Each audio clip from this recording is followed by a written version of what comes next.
Hello, pneumatic সিলিন্ডারের গঠন ও কার্যপ্রণালী সম্পর্কিত সেশনে আপনাকে স্বাগত।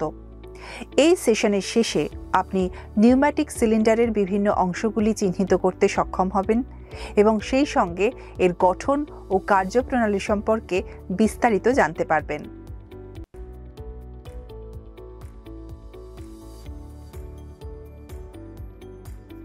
আসুন নিউম্যাটিক সিলিন্ডারের অংশগুলি শনাক্ত করতে শুরু করি। একে নিউম্যাটিক অ্যাকচুয়েটরও বলা হয়। এটি সংকুচিত বাতাসের চাপ শক্তিকে যান্ত্রিক শক্তিতে রূপান্তরিত করে।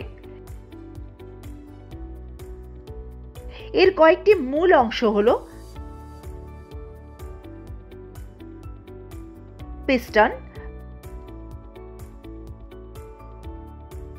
পিস্টন রড, সিল, পোর্ট,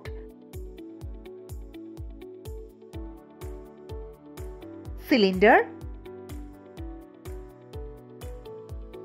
এবং সিলিন্ডার হেড। এবার সিঙ্গল এবং ডাবল অ্যাক্টিং নিউম্যাটিক গঠন সম্পর্কে জেনে নেওয়া যাক। সিঙ্গল অ্যাক্টিং সিলিন্ডার হলো এমন একটি অ্যাকচুয়েটর যেটি তারকে সরল রেখা বরাবর বয়ে নিয়ে যায়। এটি শুধুমাত্র একটি দিকে নিউম্যাটিক বল প্রয়োগ করতে পারে, তাই একে সিঙ্গল অ্যাক্টিং বলা হয়। স্প্রিং বা তারের নিজস্ব ওজনের কারণে বাইরের কোনো বল প্রয়োগের দ্বারা এর বিপরীতমুখী চলন হয়ে থাকে।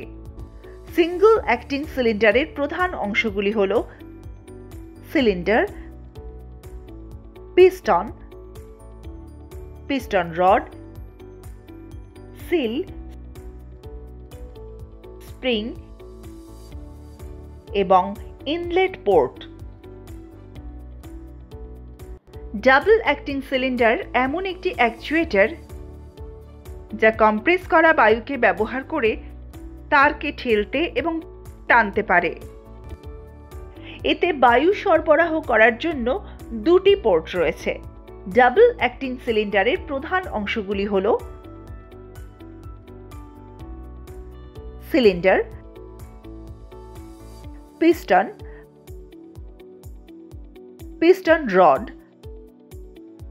Piston seal, rod seal, piston end, rod end, inlet port এবং এক্সস্ট পোর্ট। বিভিন্ন অংশ এবং গঠনের সঙ্গে পরিচিত হওয়ার পর আসুন সিঙ্গল ও ডাবল অ্যাক্টিং সিলিন্ডারের কার্যপ্রণালী দেখে নেওয়া যাক।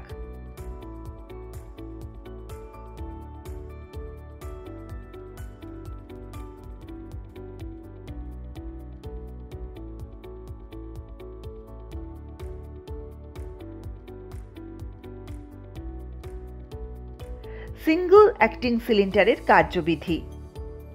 প্রাথমিকভাবে স্প্রিং এর বলের কারণে পিস্টন সিলিন্ডারের একেবারে ভিতরের অংশে থাকে।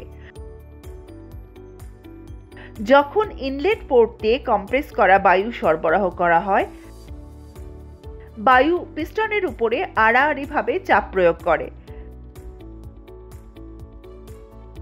পিস্টনের আড়াআড়ি অংশ এবং বায়ুর চাপ একযোগে বলের আধিক্য ঘটায়, যা স্প্রিং ফোর্সের বিপরীতে কাজ করে। যদি নিউম্যাটিক বল স্প্রিং এর বলের চেয়ে বেশি হয়, তখন স্প্রিং সংকুচিত হয় এবং পিস্টন চলা শুরু করে। পিস্টন ঘিরে বায়ু লিক করাকে আটকায় সিল। ক্রমাগত বায়ু সরবরাহ পিস্টনকে সচল রাখে।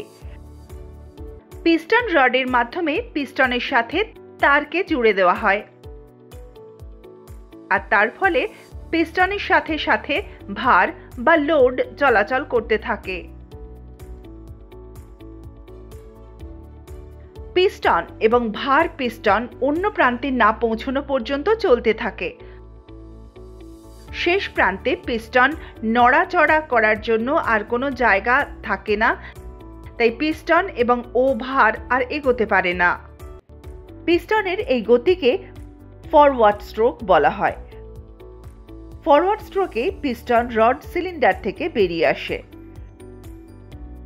পিস্টনের উপর ক্রিয়াশীল চাপ নির্গত হলে স্প্রিংয়ের বিপরীতে নিউম্যাটিক বল দুর্বল হয়ে পড়ে, তাই স্প্রিং পিস্টনকে পিছনের দিকে ঠেলে দেয়। এই স্ট্রোককে রিটার্ন স্ট্রোক বলা হয়। রিটার্ন স্ট্রোকে পিস্টন রড সিলিন্ডারের ভিতর ঢুকে যায়।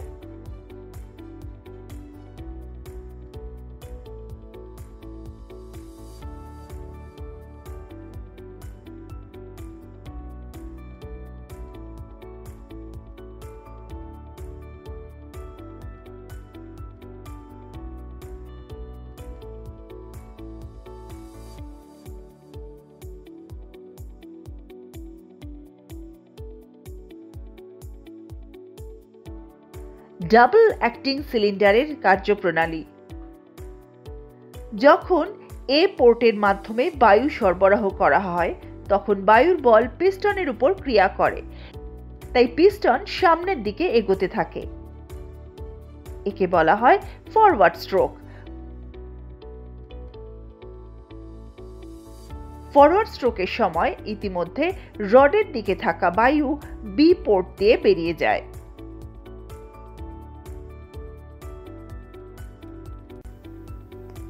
নিউম্যাটিক সিলিন্ডারের গঠন ও কার্যপ্রণালী সম্পর্কিত সেশনের শেষ প্রান্তে এসে পৌঁছেছি আমরা। আশা করি এরপর নিউম্যাটিক সিলিন্ডারের গঠন, কার্যপ্রণালী এবং তার বিভিন্ন অংশগুলিকে চিহ্নিত করতে আপনারা সক্ষম হবেন।